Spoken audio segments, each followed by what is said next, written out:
Okay. So can I begin? Yes, sir. Yes. Okay. Good morning, class. This is the final class of our MPSC 1. The title of this course is India and the World. This is as part of the course uh, Masters of Arts in Migration and Diaspora. So just let me do a small recap because today is the final class, the fifth class. Today is February 9. In the first class, we basically tried to cover evolution of the India's worldview, how India looks at the world in a global scene from both inside India to the outside world and outside world how it views India. So both ways. Then we also discussed about the different approaches to the study of India's foreign policy, looking at the Vedic times to the more contemporary times and different theoretical approaches. Also, I highlighted that realist theory, neo-realist theory, decision making, constructivist theories in very simple and broad ways. Then different objectives and determinants of uh, India's foreign policy and India's worldview, the internal determinants, the domestic compulsions, the domestic variables. For example, like role of political parties, the role of NGO, role of civil societies, role of think tanks, role of diaspora. We also discussed about external determinants, how the different major powers, United States, France, UK, Japan, China, and different other countries, how they determine India's view on the world, how issues like the West Asian issue, like the Hamas, the Gaza situation, the Ukrainian crisis, things that are happening in South China Sea, in Sri Lanka, in Maldives, in Hong Kong, and different parts of the world, how it also affects that one. And also I discussed about different external variables also. For example, the pandemics that really made a lot of things to sit back and think. I mean, how India views the world in terms of in the post-pandemic world and also during the pandemics, because the whole world's geopolitics, geoeconomics, and geostrategy it also underwent profound transformation. In Unit 4, we talk about the different important markers of decision-making institutions in India. MEA, for example, Ministry of External Affairs, the kind of role they play, different desks, in America desk, Japan desk, East Asia, West Asia, Southeast Asia, etc. The role of NSC, National Security Council, uh, with the National Security Advisor at the apex, okay, how that person aids and advises the head of state, the head of government about the security issues, both internal security and also external security. The PMO, the Prime Minister's office, that has in recent times has acquired a great deal of strength, a great deal of visibilities, the kind of input, the kind of feedback they provide to the Prime Minister, and ultimately how a decision is made in a very collective ways.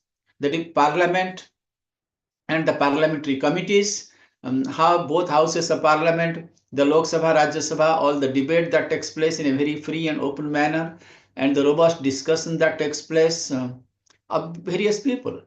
I remember, I think I told you probably that a long time ago when I was a student in JNU, I used to go to Parliament Library pretty often and get access to the different speeches made by different politicians from the ruling party, from the opposition parties, all kinds of parties, and the kind of decision they make.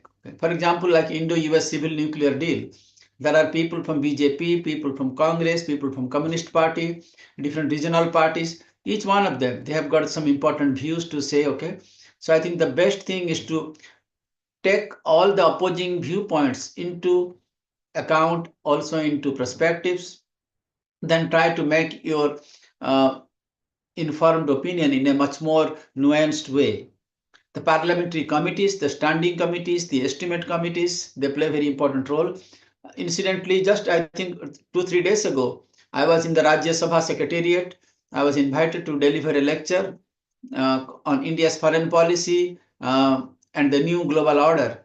And I was taken to a room which was meant for a parliamentary committee meeting later on in the afternoon. So I think then I asked, I mean, how different politicians they sit together and they discuss, and at the end of the day, how they arrive at some consensus, because this is the country's national security policy, this is the country's foreign policy. So when you go outside, you present a much more codified, much more coherent kind of policies, irrespective of whatever views you may have because of the party affiliation, because of the ideological orientation of different political parties. But when you go outside, you talk and you represent the view of the country India. Then I think in Unit 5, we talk about the pressure groups, the media. When we saw media, there are multiple ways, like 30, 40 years ago, mostly people talk about the print media and mostly the elite media in the English language. Then I think the regional language came along, Bengali, Tamil, Telugu, Odia, Malayalam, all kinds of languages, Marathi. They also come up with interesting articles about India's view on the world and how different global developments that also impact India. So that is the print media, which is mostly in the English language, also in the regional languages. Also, we have got electronic media that came in the 80s and 90s, TV, NDTV, the News 18. You have got all kinds of television channels, plus the foreign TVs, BBC, CNN, Al Jazeera, and American TVs, ABC News, CBS, NBC. I think there are all kinds of things. I think today, if you are sitting in your house and you have got a cable, I think you can listen to basically all different news channels from around the world, different countries in the world, plus in our own country, Aaj Tak in Hindi language, in English language, kind of thing. Also, I think one of the new development in the last 15, 20 years has been the emergence of social media. That also plays a very important role in terms of the global developments and in terms of shaping and influencing the different opinions and different policy objectives. In the social media, you have got Instagram, you have got Facebook, you have got Twitter, which is now owned by Elon Musk and known as X. So we have got various forms of social media, and that has become the fastest way of communicating and expressing your views, whether it is for or against whatever. The social movements that take place at different places, how that impacts the labor union movements in Italy or any other parts, the resistance movement in Hong Kong, NGOs, they play a very important role, different kinds of NGOs, Oxfam, USAID, many different NGOs within India also. We have got Narmada Bachao Andolan, and I can give you many examples. Business group, diaspora, they also play a very, very important role. Worldwide in the last 10 or 15 years, you must have noticed wherever the prime minister goes, he makes it a point to address big gatherings of the Indian diasporic population, whether it is United Kingdom or United States or Australia or Japan or Fiji or wherever in Guyana. And he has made it a point to air or to share the India's viewpoints to the bigger audience, because diaspora now, they are very much part of the Indian foreign policy decision making, Indian decision making approaches, and how they can contribute back to the homeland, back to the country where they are born originally. So what was once called a brain drain phenomena, now it is like a brain gain, or rather some people would like to say brain bank or brain circulations. For example, a person going to another country, spending a couple of years, okay, for financial reasons, for education, whatever, they also do a lot of things in a very positive, in a very meaningful way back to the country of their origins. So the diasporic influence has been very significant and very phenomenal. Think tanks. In Delhi, for example, we have got several think tanks. They also play very important roles. Some of them are sponsored by the Government of India. For example, Ministry of Defense. They have Manohar Parrikar Institute for Defense and Strategic Studies. The Ministry of External Affairs, they fund a big think tank in Barkamba Road in Connaught Place called Indian Council for World Affairs, also known as Sapru House. We have got VIF, Vivekanand International Foundation. The Reliance people of Mukesh Ambani, they have got ORF, Observer Research Foundation, and there are many other think tanks also. IPCS is another one, Institute of Peace and Conflict Studies in Delhi. Plus, there are many think tanks in Calcutta, in Bangalore, and many other places. For example, India's foreign policy overview, that is in 6. Then I came to specific areas and sub areas, US and European Union, United States. I discussed about the shift, love-hate relationship, hate-hate, love-love, okay? The on again, off again, convergence, divergence, engagement, estrangement, all kinds of things, all the way from 1947 to 2025. I think tonight or tomorrow morning, Prime Minister Modi is flying to France to have a bilateral discussions with Macron on AI, the future of artificial intelligence and related areas. Then from there, he will fly on to Washington, D.C. to have a ongoing discussions with the Trump 2 administration, meeting directly face to face with President Donald Trump. So let us see, I mean, the kind of things is going to. Thus, this morning I sent a message in the Twitter that I think it is better to engage with other countries. At least you can communicate what you want. You can put your wish list on the table, and it is better to talk and better to engage. Okay, let us listen to one another. Okay, and maybe you can find a common ground, whether it is trade or commerce or person to person contact or uh, international terrorism, climate change, WTO. I think there are a whole host of areas where I think it's very important to engage with other countries, particularly the major countries in the world. Russia, China, Japan, that was there in Unit 8. What I did was I discussed with Russia the tried and tested relationships India has with Russia since 1950s, when Khrushchev was there, Kosygin was there, Bulganin was there. Then in the 1971 war in Bangladesh, how Soviet Union, they, at that time, they did help India significantly, and in a very notable ways. And India and Soviet Union, USSR, in those days during the Cold War years, they signed an agreement of Indo-Soviet Treaty of Friendship and Cooperation.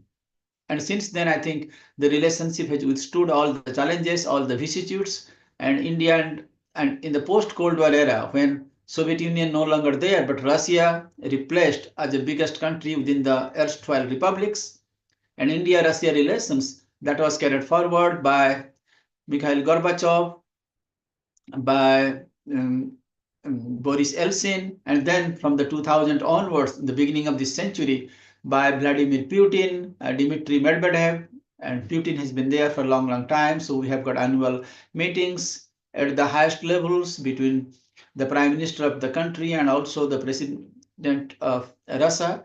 And we discuss about many areas in terms of trade and commerce. The Russian oil, for example, during the Ukrainian crisis, which we got in a subsidized ways. Russia's investment in the India's defense industries, the BrahMos missiles, Su-400, there are all kinds of Sukhoi jets, MiG-21, on many different things. So at multiple levels in trade and commerce, person-to-person contact. When I was in Russia, I think I told you in Moscow, there is also a small number, but also a very visible number of Indian diasporic communities in Moscow, in St. Petersburg, and many other cities also.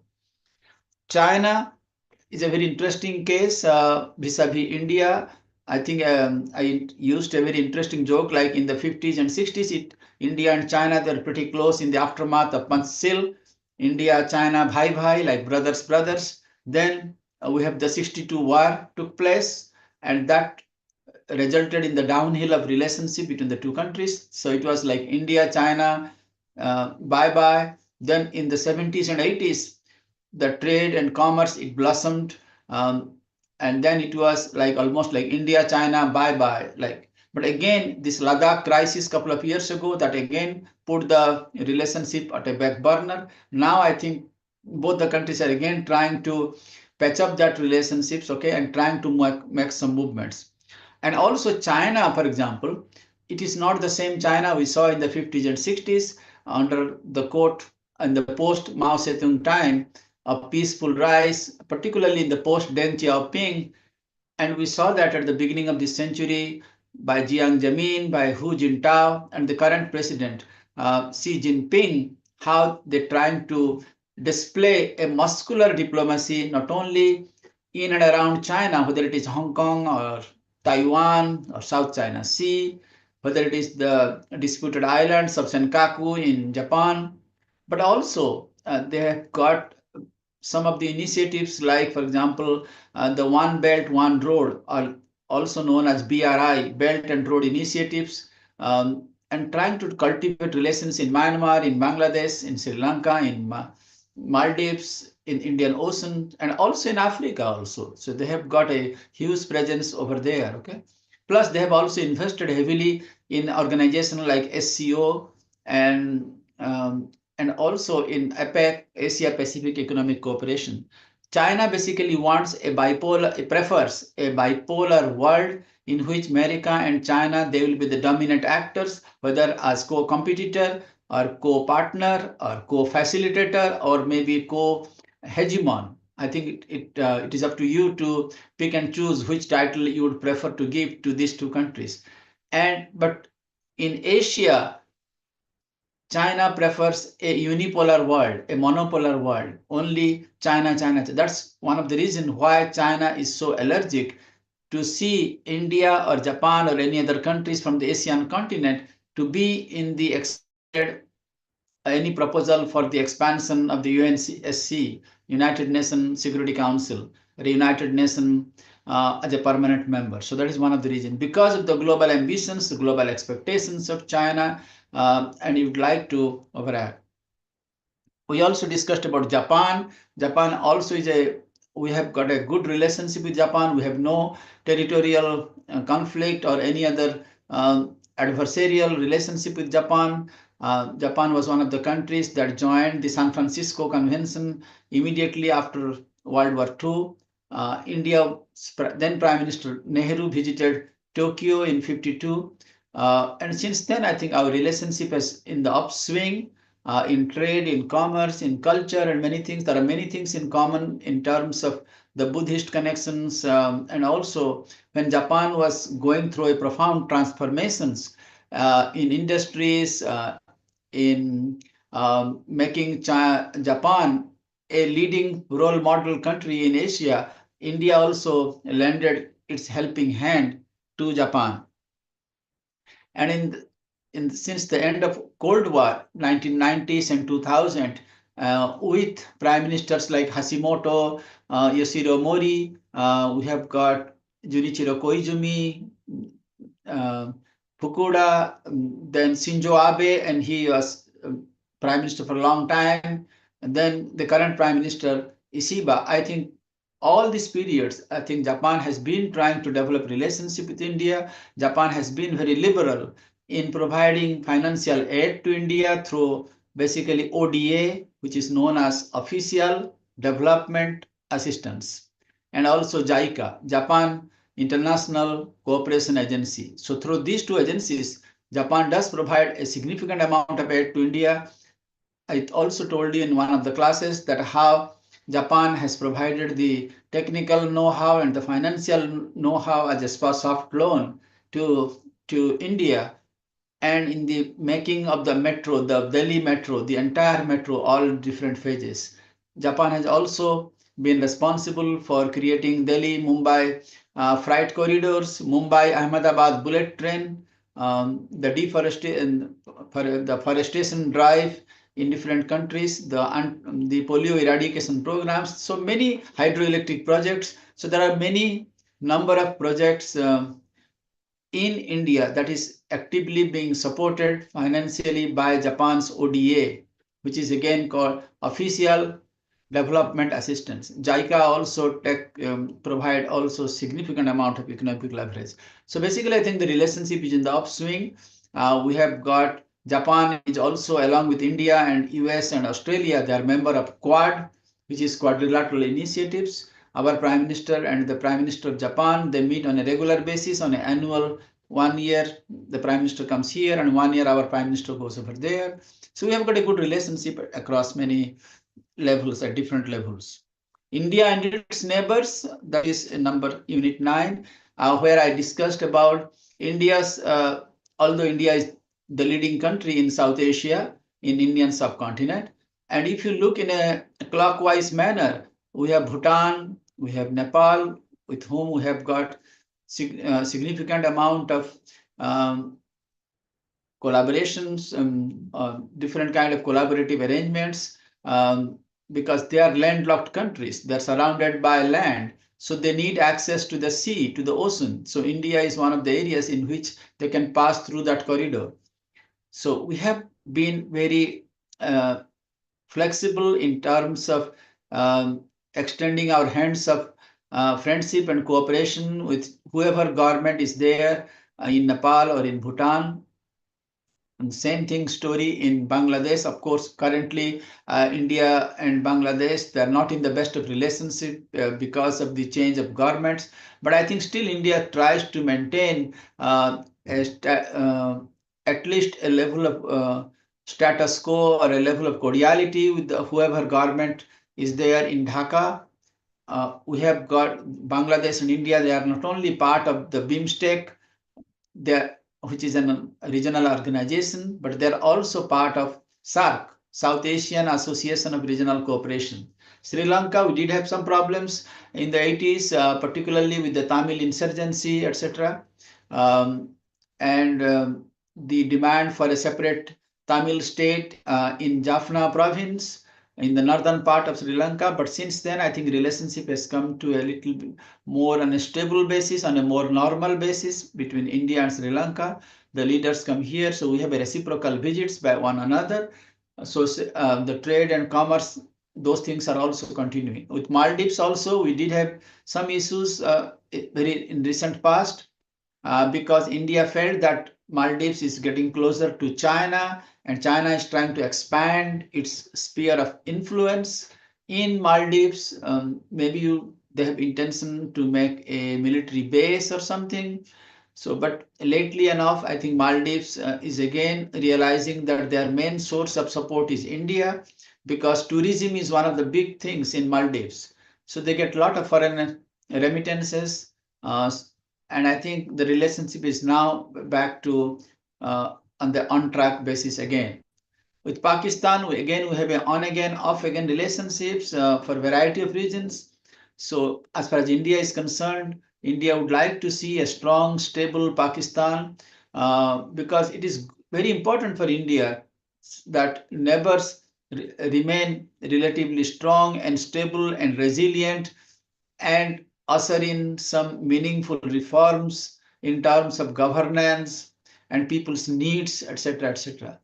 And don't forget that both India and Pakistan are nuclear powers in the Indian subcontinent or in South Asia. So I think it's very important that both the countries, at least they try to understand one another, trying to make intention very, very clear. So we do have a series of agreements in terms of confidence building measures, both in conventional terms as well as non-conventional terms between India and Pakistan. Indus Treaty is one example. Nuclear installations is another example. So I think India and Pakistan, they realize that a nuclear war is neither feasible or winnable in a Indian, in a South Asian context, or for that matter, any other context. So it is better that both the countries, at least they need to understand each other. There is no room for miscommunication or misperception, because misperception by one adversary against the other, it might create a lot of issues down the hole, which is very difficult to repair. India and Southeast Asia and Pacific, which is unit number 10. Uh, I discussed about India's foray into countries like Indonesia, Malaysia, Singapore, which is a very sizable cultural link with those countries. I was in Singapore 3-4 months ago, and I have been there many times. Philippines, Indonesia, you have got Hindu temples, Hindu heritage. There are a lot of diasporic population from India. They reside in different parts of um, Southeast Asia, whether it is Malaysia or Thailand or Singapore or Philippines, etc. And I think the trade and commerce, we do have um, um, free trade agreements with some of these countries. We also have a foreign direct investment in Southeast Asia. 30 years ago, 40 years ago, mostly, I think if you look at India's foreign policy, it was mostly look west policy. India's look west, because the traders, the businessmen, they came to the Arabian coast, to Calicut, to Goa, to Portuguese, all those people. So we have a traditional relations with the Gulf countries like Emirate, Oman, Yemen, Saudi Arabia, Kuwait, Qatar. But I think in recent times, we realized in the post-Cold War era, by particularly people like Narasimha Rao, Manmohan Singh, etc., and then onwards, Dev Gowda years, Gujral years, then Bajpayee years, Manmohan Singh, then Modi, we have diversified the net in terms of uh, a bigger pool of trade or commercial contact and connect. That's how we not only kept the look west policy, which really hold us well, we also expanded into look east policy. That was the thing that was developed by Narasimha Rao regime in the post 1990s. And in the early years of the Bajpayee years, this particular century, the look east was even upgraded into act east policy. Okay, and that has still been going on. Every now and then you will see our prime minister going to different countries in Southeast Asia, in Pacific, Australia, New Zealand, Fiji, all those countries. Okay, perhaps uh, lot of the other leaders, they also come to our country also. Many times, even in Republic Day, chief guest we do invite. Like this year, I think you saw the president of Indonesia. He was the chief guest. So we respect all the leaders, including from Southeast Asia, and we have huge investments because of the trade contact, commercial contact, cultural contacts, and number of other areas. So we need to diversify. And don't forget there is an undercurrent of Chinese influence in all those countries. Those of you who have been to any of those Southeast Asian countries, you will realize, and you may have seen, how China has got a big influence. So I think it's very important for India to also meaningfully engage themselves with different countries in Southeast Asia and also in the Pacific. Because unless you are a stakeholder, then you are precluded from exercising any kinds of power or any kinds of power quotient. India and Central Asia and West Asia, Central Asia, particularly it acquired some added dimension, particularly in the aftermath of the post-Cold War era in the 1990s. Countries like Azerbaijan, Kazakhstan, Uzbekistan, Turkmenistan, okay, all those countries in between, you can say Russia and Afghanistan, Turkey, etc. So those countries, they also acquired a lot of significance. So India also tried to outreach, okay, particularly along the Silk Road routes, etc., and with different countries. India and West Asia, I just told you how India's policy of India look west policy that has been there, the big hallmark. One of the strength of India's foreign policy or India's outreach to the world has been, India has been probably one of the rare countries where, for example, you can talk to the leaders in Iran, which is a very fundamentalist governments, okay, Islamic governments in Tehran, in Iran. But at the same time, you can also talk to Iran's adversary, Israel. We have got good relationship with Palestinians. We also have good relations with Iran. We have got good relations with Putin in Moscow, and our prime minister also visited Ukraine in Kiev and had discussions with Zelensky. So not many countries are privileged to have that, because both the sides, they trust India, and this has been going on for the many years. So in West Asia, Saudi Arabia, if you take individually countries like Kuwait, Qatar, Emirates, Prime Minister has been to the Emirates many times. I told you how India has ushered in the herbal diplomacy, temple diplomacy, education diplomacy, by establishing branches of IITs and different campuses in different parts of West Asia. So West Asia definitely is in the forefront and is a big hallmark of India's foreign policy, etc. India, Latin America, and Caribbean, I agree that our outreach to Caribbean countries or Latin America is not up to the same level that we see in terms of Southeast Asia or East Asia or West Asia. But nevertheless, our leaders, they do visit different countries in Latin America and Caribbean. Recently, Prime Minister also visited Guyana and West Indies. So because we also have a big diasporic population. So I think whatever things you saw 10 years ago, 20 years ago, there has been an upward swing or an upward movement in that particular directions. India and Africa, of course, India and Africa, they have got relationship from a historical point of view. Gandhi, we have discussed that in my this class and my evening class also.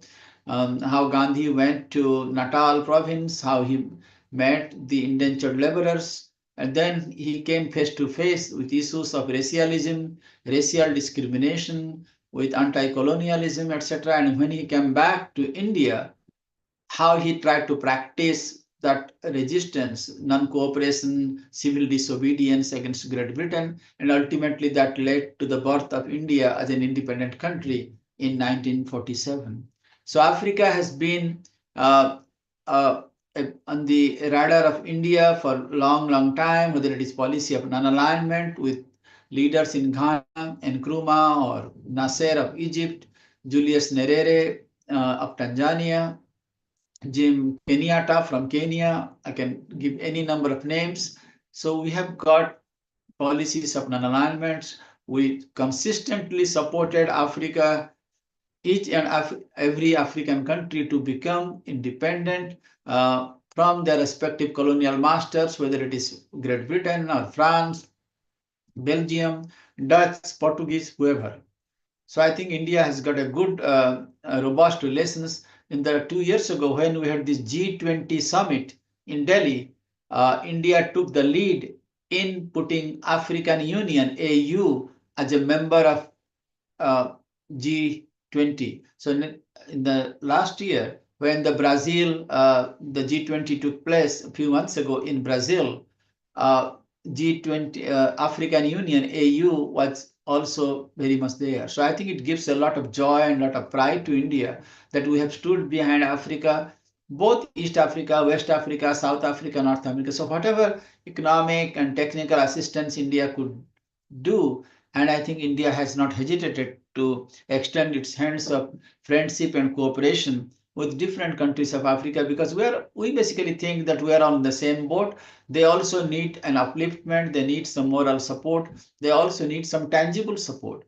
During the COVID-19, if you recollect, India did provide a lot of these vaccines, including Covishield and Covaxin and many other vaccines, very liberally to all the African countries, because we feel they are our brothers and sisters. They need help, they need assistance. And I think that goes perfectly well and in sync with our Prime Minister's view of Vasudhaiva Kutumbakam, quoting from Upanishads, like the whole world is like a family. The whole world belongs to one particular entity. And also, along with what Prime Minister says all the time, sabka saath, sabka vikas, sabka prayas, um, sab, I forgot one. Sabka saath, sabka vikas, sabka prayas, and sabka viswas. Okay.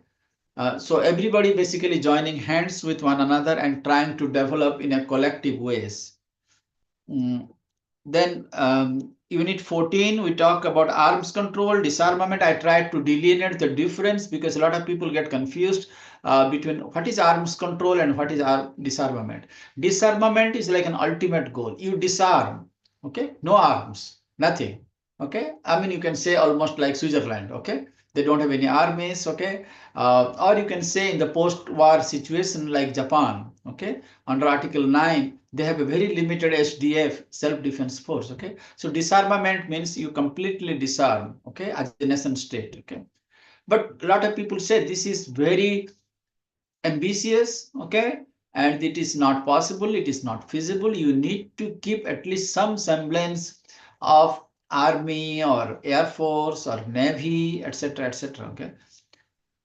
So it is very difficult in today's contemporary times when a lot of things happen. Friends become foes, foes becomes friends. A lot of geopolitical, geoeconomic, geostrategic changes take place. So you need, instead of thinking in a very dreamy way or a romanticized way of disarmament, how about a second best solution or second best management of the arms issue called arms control. So you control the flow of arms, the manufacture of arms, the supply of arms. Okay, that's when you see different treaties have taken place in the 1960s, 70s, 80s, 90s, etc. Called ABM Treaty, Anti-Ballistic Missile Treaty between US and Soviet Union. We have got SALT 1, SALT treaties, a series of treaties, SALT 1, 2, 3, 4, 5. Okay, SALT stands for SALT, Strategic Arms Limitation Talks, mostly at the superpower level, US, Soviet Union, and after Soviet Union was dismembered, Russia. So that has continued. We have got START negotiation, strategic arms reduction treaties. So at various levels. Uh, at the nuclear issue, we have got NPT, Nuclear Non-Proliferation Treaties. That is again those countries which owned the nuclear weapons till 1968. Some of the other countries, they were provided some incentives, some inducements. That's how the NPT came along in 1968. India, incidentally, did not sign NPT, Nuclear Non-Proliferation Treaty, because India felt that this treaty is very much loaded in favor of the nuclear weapon country at that point of time. That this is highly a discriminatory treaty because those countries which had already acquired nuclear weapons by 1968, they were allowed to keep it, but other countries were not allowed to keep it, even for peaceful purposes. That was not acceptable to India. So India in 1974, when Mrs. Indira Gandhi was the prime minister, India tested the nuclear things, which it called as peaceful nuclear explosion, PNE, peaceful nuclear explosion. And in the year 1998, when Vajpayee was the prime minister, India went for a second nuclear test and it overtly declared itself as a nuclear weapon country. Okay, so things have changed since then. In terms of the NPT, CTBT is another treaty, Comprehensive Test Ban Treaties. India has again not signed that one because India do not want to restrict itself to all, because India says that we have already, for example, after we tested the nuclear weapons in 1998, India formulated a nuclear doctrine in the next year in 1999, and India voluntarily said India will opt for voluntary moratorium. That means there will be no more testing. Number two, India will not attack any non-nuclear states. Any country which doesn't have any nuclear weapons. And also another important phase of India's nuclear doctrine is India believes in NFU. What is NFU? NFU means no first use. India will not be the first country to use nuclear weapons against any country, including nuclear weapon country. But if any country, any of country chooses to attack India using nuclear weapons or chemical weapons or biological weapons, India does have the right to have a second retaliatory strike, which India calls a very punitive retaliation. Punitive means, you just check your dictionary, it means very painful second strike, okay? And that can be very devastating, that can be very catastrophic, okay? So the country that may choose to attack India first, they may think 100 times before they launch the first strike against India using any nuclear weapons, because India does have the right to defend itself, to go for a second strike, to go for a retaliatory strike, to go with for a punitive retaliation. That is very much mentioned in the India's nuclear doctrine. India has also mentioned how we are planning to have an NDMA, National Disaster Management Authority. So it is all part, it is on open record. You can also check the India's nuclear doctrines and it is all over there, okay? The global terrorisms, we discussed that, the reasons for international terrorisms, There are religious regions, there are ethnic stripes that can be reason, economic disparities between the rich country and poor country, ideological variations, sometimes the fringe elements or particularly non-state actors like Al-Qaeda, Lashkar-e-Toiba, I mean any number of things. Anywhere in the world, whether it is Irish Republican Army or in Philippines, I mean, you can pick any countries in the world, okay? They do have some elements, they are hell-bent on creating violence, etc. So India is in the forefront of counter-terrorisms and trying to get rid of at least the roots of terrorism. This issue particularly came into prominence after 9/11, after September 11, 2001, when the World Trade Center in New York and the Pentagon building in Washington, it was destroyed because of the attacks, the terrorist attacks. But this was not an isolated one. Things happened in Spain, it happened in Bali, in Indonesia, and many parts in Paris and many other parts. Okay, even in India also, we have got terrorist attacks in Mumbai. We have attacks in December 13 attack in on Indian Parliament. So there are many things that comes with that. So basically, India is in the forefront. When George W. Bush after the 9/11 attack, he said, let us have a combined, concerted effort for a global war on terrorism. India was one of the first countries to join hands with America for the global war on terrorism. But today, I think if you look at the issue of terrorism, I think it is not only in terms of arms and ammunition and other things, but it has also acquired different forms of terrorisms. For example, narco terrorisms, cyber terrorisms. Okay, mm, there are different variations of terrorisms, and because even if you use computers, okay, and high profile computers in some part of the world, in Colombia or Venezuela or someplace, you can basically create havoc all over the world. So all of these different variants of terrorisms, including the one that is destruction of lives and properties, okay, everything needs to be handled, everything needs to be explained.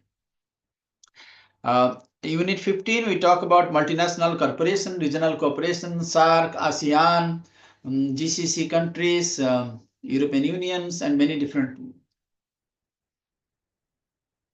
countries in the world. And India, as you know, is a member of SCO, Shanghai Cooperation Organization, BRICS, Brazil, Russia, India, China, and many other countries. So we are part of many different organizations, and how all those organizations, they play a very, very important role. Multinational corporations, MNCs, this is again an offshoot of globalization that was ushered in the post-1990s, in the aftermath of globalization, privatization, and liberalization. So multinational corporation, the good, the bad, the ugly, and how to make a balance between making good use of the technology that the multinational provide, and at the same time to make sure that the indigenous capacity building or indigenous industries do not get affected uh, in a very negative ways. Okay, so that is there. And Unit 16, basically ethnic and religious movements um, in the world in terms of socio-cultural issues, the ethnic religious movements. Uh, if you look into Unit 16, the Sri Lanka situation, LTTE, religious nationalism, global fundamentalism, I think you saw that in Iran in the aftermath of 1979 when Khomeini came to power. So global fundamentalism, I think it goes across many different. In America, for example, the Christian evangelical things, they also had a very orthodox kind of things like moral majority organization, Jerry Falwell, number of other people, liberation movements, for example, PLO, Palestine liberation movements in different parts of the world, how they play a very important role.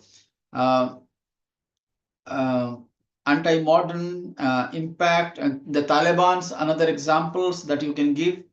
In liberation movements also, you must have come across the role played by Nelson Mandela, the leader of African National Congress, who was imprisoned for a long, long time. Ultimately, he fought very hard and viciously and vociferously against the policy of racial segregation, which was known as apartheid policies. And ultimately, that led to a post-racial South African regimes, and Mandela became the president of the first post-racial government that was established in South Africa. Religious revival and Christian movements, the post-communist societies, like we saw in the aftermath of 1990, the policy of perestroika and glasnost. Perestroika means economic restructuring, and glasnost, open society, a transparent society that people of then Soviet Union they had been hankering for. I remember once I went to Berlin in Germany. This was probably 98 or 1999, around that. I did visit Berlin. I spent about 5 6 days. I had a conference. I presented a paper. Then in one of those days, I took a bus tour and I went to, Berlin is like those of you who have been there, it's like a two city, East Berlin and West Berlin. East Berlin used to be a communist part because it was part of East Germany during the Cold War. And West Berlin was a part of West Germany, which was basically a Western country, a part of the NATO, part of the American network. Okay, so when I went there, the guide took me to a place which was it almost looks like a Red Fort kind of things. These long walls known as the Berlin Wall. And during the Cold War, at the end of Cold War, that wall was pretty long that separated East Germany from West Germany, so that anybody from communist China, communist East Germany, they cannot sneak into the West Germany. Anybody they would like to cross that one, they were shot or they were arrested, they were handcuffed, kind of things. Even today, if you go to Berlin, that is still they have got that. They just show it to the tourist. Okay, so the glass note, that was a big issue. That is one of the main reasons why the Cold War, the end of the Cold War happened so fast and so quick in Soviet Union, because people have been craving for freedom, for openness. They would like to have choices. They would like to taste some of the positive fruits of capitalism, even knowing that not everything is perfect in capitalist things, because they are completely fed with one particular ideas of communist ideas, whether it is Marx or Engels or Lenin, etc. So people wanted different choices. Like when I went to Moscow in 2018, I spent 5 months um, uh, in Moscow University as a visiting professor. I was very surprised. I mean, wherever you look in Moscow, you see, you feel, I mean, you can, if you close your eyes, you may think that you are in any other Western countries. Every corner you will see a McDonald's or a KFC or a Subway, Pizza Hut, and you have got all kinds of things that you can expect over there. Okay, so things have changed, and this was not long time ago. I remember when some of my friends, when I was in JNU, they used to go to Soviet Union. They used to tell me the miserable life they used to have, the minimum economic sustenance they had to survive, etc., etc. In Poland, for example, Lech Walesa, he also led this movement against the communist regimes, and ultimately he was successful, starting with in the Polish Warsaw CPR. Dalai Lama, he also tried to liberate or tried to have a different line of thinking. Ultimately, he fled to India and took shelter in Dharamsala. Parti Quebec in Montreal in Canada, they have also been fighting. So I think in different ways, in different forms and shapes, there has been a lot of resistance movements, whether it is along ethnic lines, whether it is religious lines, the fundamentalist lines, the liberation movements, or in terms of the post-communist societies, particularly as you saw in Romania, in Hungary, Czechoslovakia, Poland, and many other countries, for example. And ultimately, I think that also led to the closure and burial of a big organization called Warsaw Pact. I remember during when I was doing my bachelor's, BA or MA a long time ago, we used to study how at the end of World War II in 1945, UN was created, United Nations, but also two competing and competitive military alliances took shape. One was NATO, NATO, North Atlantic Treaty Organization. The other one was Warsaw. NATO was mostly an Western kind of alliances, America, Canada, and all the Western countries, West European countries. And we have got a Warsaw Pact. The Soviet Union was at the apex, and all these countries, Bulgaria, Romania, Czechoslovakia, East Germany, they are all members. But at the end of World War II, the Warsaw Pact got disbanded. Today, there is no Warsaw Pact, but NATO has been there. But NATO is mostly doing in a post-conflict situation, recovery kind of things. But once in a while, they also take part in combat situation like in Libya or in Afghanistan, etc. On human rights, that's a very big important issue that is also very much embedded in UN. We celebrate International Human Rights Day on December 8. And one of the important aspect of human rights has been the International Bill of Rights. I think in many ways, I think if you compare the Bill of Rights in America during by George Washington, Thomas Jefferson, John Adams, those people who are holding the reins of power as a president in the early days of the American Republic in 1776, 1780, etc. Mostly, and also the fundamental rights, for example, that our constitution has given to us. Okay, thanks to Dr. B.R. Ambedkar and all the framers of the constitution, equality before the law, freedom of movement and resistance, freedom from torture of cruel or cruel, degrading treatment of punishments, right to seek political asylum from persecution, freedom of thought, conscience, and religion, right to vote and participate in government, right to education, right to work and farm and trade union, right to adequate standard of living, right to health protection, right to participate fully in cultural life. Many of these things which I just highlighted are already enshrined in the fundamental rights, and if not, they're at least in the directive principles of state policy. The difference is fundamental right is justiciable. If, for example, you have the right to speak, okay? If it is violated, you can go to a court of law, okay, to make sure that the right is being brought to you or is guaranteed to you. Directive principle is more like a vision kind of things, okay? But nevertheless, these two things are the bedrocks of India's human rights things, and I think for the most part, I think we try to adhere to that, particularly under normal times. The role of the human rights in India, but of course, sometimes we do have some concerns about certain issues in certain things. But I think overall, I think India's human rights record has got a relatively a good tracks. But once in a while, there are some issues that do crop up, and we try to take care of that in a very institutional way. We do have NHRC, for example, National Human Rights Commission, etc. But I think still it needs little bit more enforcement mechanisms, accountabilities, etc., etc.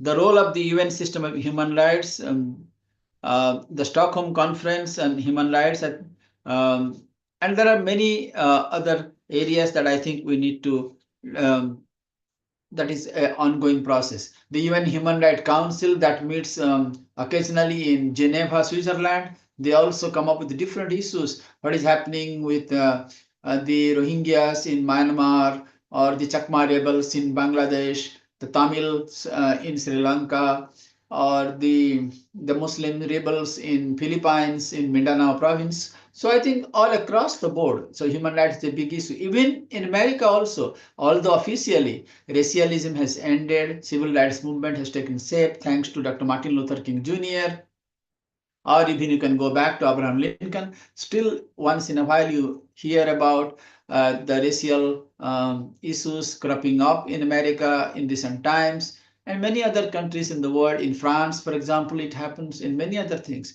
And also, don't forget the religious division, intra-religious divisions. For example, in Islam, Shias, the Sunnis, the Orthodox people, the Wahhabis, the Ismailis. Okay, in the Christianity, you have got different Orthodox churches, the Protestants, the Roman Catholics, and many places. I think they compete for position, they compete for power, they have a tough battles. Sometimes they're jockeying to get some lucrative positions. Sometimes there is competition for scarce resources. So there are many different ways. Okay, so across the world, and I think the event tries to find some common level playing grounds in which all of those things can be at least be addressed. Uh, the other part is humanitarian intervention. This is again a very tricky position because it is like one person's freedom fighter is another person terrorist. Okay, so it depends, I mean, how you look at it. For example, when India intervened in Bangladesh, okay, India then Prime Minister Mrs. Indira Gandhi, she called it humanitarian intervention because lakhs and lakhs of people are flooding to India as refugees. Okay, India cannot manage, cannot take care of all those millions of people who are coming. Okay, so we need to intervene in a humanitarian reason. So, but some people say, no, this is not humanitarian. This is a pure and simple military intervention. So I think again, there is a very blurred lines between what is a justifiable or internationally law-backed intervention and what is a humanitarian intervention. So I think that also needs to be discussed. And also, does a particular intervention undertaken by a particular country, any country for that matter, is it backed by Geneva Conventions or Geneva Conventions is being violated? Okay, all the basic rules of those things are violated. We also have got environmental issues, Stockholm Conference, 1975 ratification of global conventions, etc. The Kyoto Protocols, and very recently in 2015, the Paris Climate Accord to reduce greenhouse, to reduce the global temperature, emission reductions, making it to a permissible levels, climate funding, because the poor nations, they cannot fund, take care of the funding, the climate issues that they need funding from the rich countries, and the rich countries are hesitant to give that kind of necessary funding to the poor countries. Transparency mechanism to be set up, promoting mitigation of emissions, to have a binding agreements. So I think there is still a big tussle between the North and the South, North meaning the rich countries and South meaning the developing and the underdeveloped countries. But I think India, as a responsible world power, a responsible country, it is taking a lead in trying to bridge the divide between the rich country and the poor countries, between the North and the South, between global North and global South. India is also part of, as you all know, part of the international solar alliances, because that is something that is going to happen, that is going to help everybody, and India is in favor of that. So I think there are a lot of things that is taking place, but one caveat I would like to add: when Trump too, the current new American president Donald Trump, he does not take issues, at least that's what he said during the campaign, and he won the election, and he's now the president, and he will be there for 4 years as per the American Constitution. He says that climate change is a hoax, and he is not willing to put any money. He's trying to withdraw America from the Paris climate change negotiations. And if he really carries out that threat, this is going to be a big issue, because not many countries in the world, they have got the financial means to take care, and that might be a big issue. So I think when our prime minister is going, I think tonight he's going to Paris, then going to Washington. Hopefully, I think he's going to, maybe he will try to persuade President Trump to back up, to at least provide a generous amount of aid, and at least request Trump not to withdraw from the Paris climate change, because climate change is not an India issue or a Pakistan issue or a Japan issue. This is a global issue. It needs to be tackled. What happens in one part of the world does have got impact and ramifications in the other parts of the world. And finally, I think in the final units of unit 17, I think two things are very, very important, which is mostly to do with the United Nations uh, and also in terms of non-alignment movements and also, of course, globalization. UN, as you know, as far as India is concerned, India is a charter member of UN. Article 51 of the Constitution, it says directive to the government of India to promote international peace and seek peaceful settlement of international dispute. This word peaceful settlement is very important. And that has also been a part of 1954, as I have said, the Panchshil Agreement. Okay, non-interference, non-interventions, peaceful coexistence, etc. India took part in San Francisco conference that ultimately led to the creation of UN at the end of World War II. If you remember, to make the story short, at the end of World War I, all the countries in the world, they came up with an international body called League of Nations. That lasted only 20 years because World War I ended in 1919 and World War II started in 1939.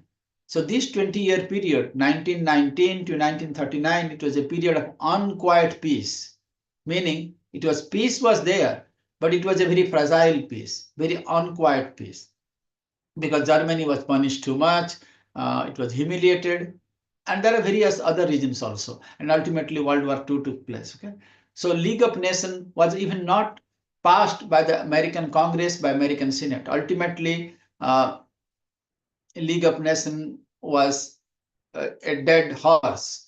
Then at the end of World War II, a new organization took shape called United Nations. And long series of negotiation took place in 45. India became a member of UN after it became independent in 47. India also has contributed very actively in peacekeeping operations in various parts of the world in the last 40-50 years in Korea, Congo, West Asia, Somalia, Angola, Haiti, Liberia, Lebanon, Rwanda, South Sudan, Djibouti, many places. India also has the distinction of the first women president of UN General Assembly, Mrs. Vijay Lakshmi Pandit, who happened to be the sister of Jawaharlal Nehru. That was way back in 1947. India also was in the forefront of some of the important UN agenda like decolonization, racial desegregation, etc. India stand on disarmament. India cut off diplomatic relations with South Africa in 49 on the issue of racial discrimination. India supported independence of Namibia. India was a strong supporter for UN on the International Human Rights Day of December 10, 1948. India has supported all the specialized agencies of UN, as you know, UNDP, United Nations Development Programme, UNICEF, WHO, ILO, UNICEF, FAO, Food and Agricultural Organization, ICAO, many organizations. WHO, during the COVID crisis, you must have seen how India has reached out to all the manuals, all the circulars of WHO, World Health Organization. India has also been very vehement about bringing about a meaningful reforms on UNSC, the issue of permanent members with veto, because India feels that India has earned its place to be a member of the expanded UNSC, United Nations Security Council.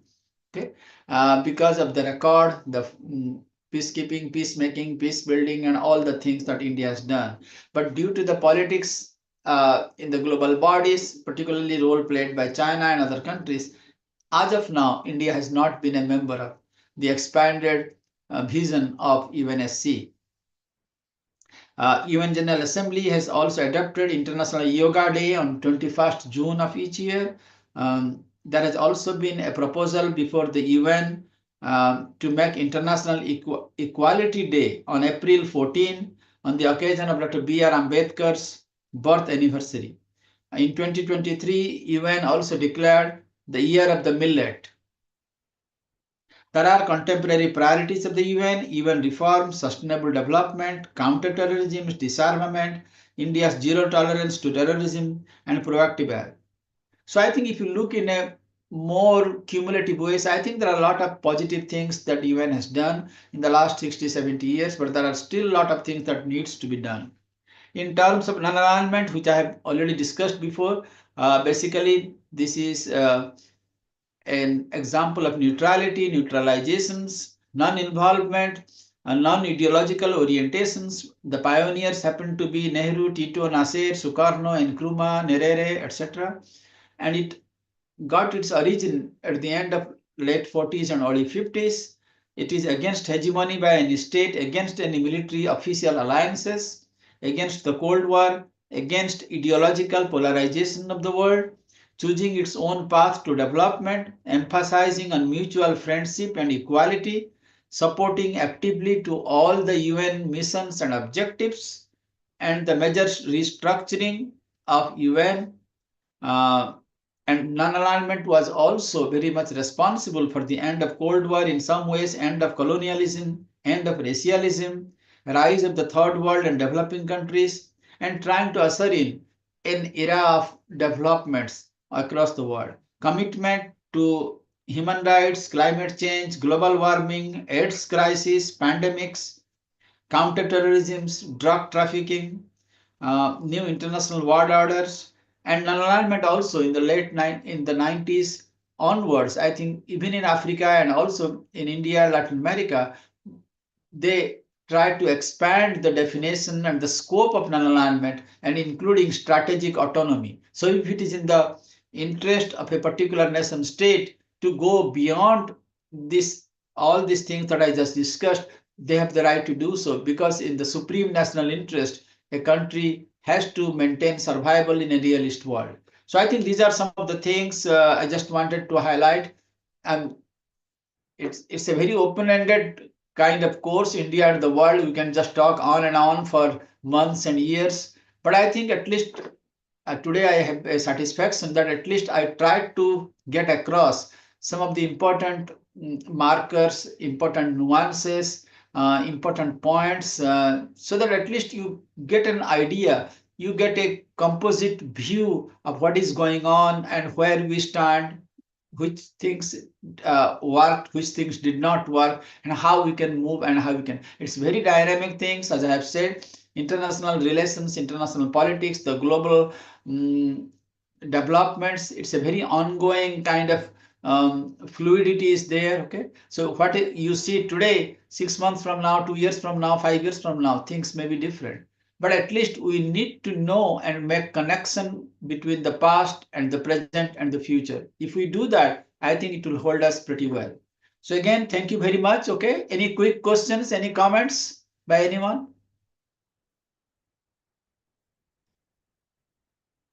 Yes, sir. Good afternoon. Yes, yes.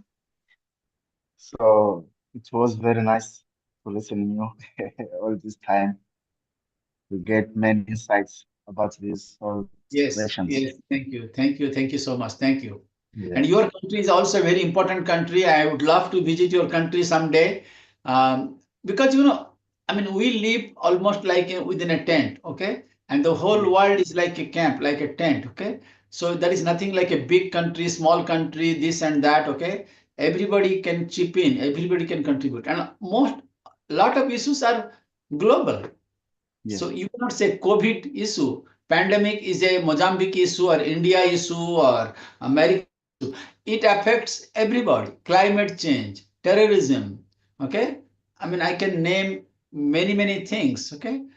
And which the whole world must sit down and discuss. Okay. It's not a question of one upmanship. Okay. You are getting smarter, I am getting behind. Okay. Either we swim together or we sink together. It's better that yes, we swim. Okay. yes, That's the smart thing to do. yes. Thank you, sir. I'm, you can share your number. I can go to your number when you will need to visit. I will Yes, manage yes, it. yes. Yes, and I will I put might you in visit contact you with. in Yes, Dr. yeah, Sadanand's office. Okay, so someday maybe yes, we can arrange yes. something. I would like to say hello to you, and we can exchange greetings. Oh, thank you, sir. So first, I want to say that seeing the picture of India and the world, it's seeing that India is becoming the maybe three of the most influential country in the world. Yes, yes, I Because fully yeah, concur. because Yes, yes, thank you. because India is investing in many countries, and Asia, Africa, Europe also, and these diasporic people also are contributing to explore these old views around the world. And this is an important thing that India is doing. So my question is, how does India is balancing the growth and the environment's sustainability? Because we see that India is exploring in many countries, Africa, mining, like petrol, oil, gas, and the issue of the environmental situation also is coming up. So how India will manage this, the economic growth and environmental sustainability?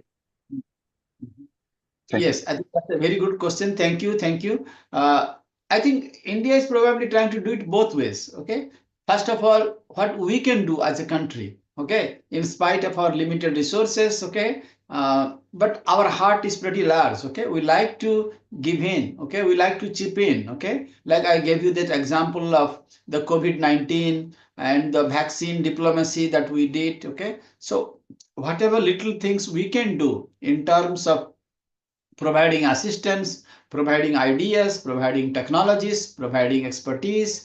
There are many things we can do. Okay. So that is one, and a one-on-one basis. Okay, what India can do to Ethiopia or Uganda or Mozambique or any country, for example. Okay, in spite of the fact that we are not a very rich country like the other major powers. Okay, that is one. The second part is we like to do it in concert with other countries. At least we can lay out. Okay, in international, for example, like in a G20, okay? Because these are the things I think we all need to do together. And now tell me what I can do, okay? So like it's like a club, okay? Okay, I am going to chip in X amount of money or X amount of time, okay, to devise some new policy objectives or formulations, okay? Maybe other countries they can do that. So maybe certain things we can do it in a more collective sense, okay, at a global level or at least at a regional levels, okay? So we are doing it in a threefold way. Whatever the things we can do in a bilateral way, okay, one and to one, okay, whatever things we can do on a regional basis, okay, maybe to do with African unions, okay, as a regional entity, or we can do it in a global way, okay, like a G20 summit, okay, on the United Nations General Assembly. We can at least lay out our broad vision and broad objectives, okay. So I think we are stakeholders in all these important discussions. Once you try to lay out a vision and lay out an objective, and then you also provide some tangible uh, ways of uh, resolving it or solving it or managing it, I think that will definitely go a long way in addressing these issues, in allaying uh, some of the maladies, etc. Okay, that affects. Okay, so we are doing it bilaterally, we are doing it regionally, we are also doing it globally. So it is a three-pronged approaches by the government of India. Okay, Okay, sir, got it. thank you, thank you. Thank you.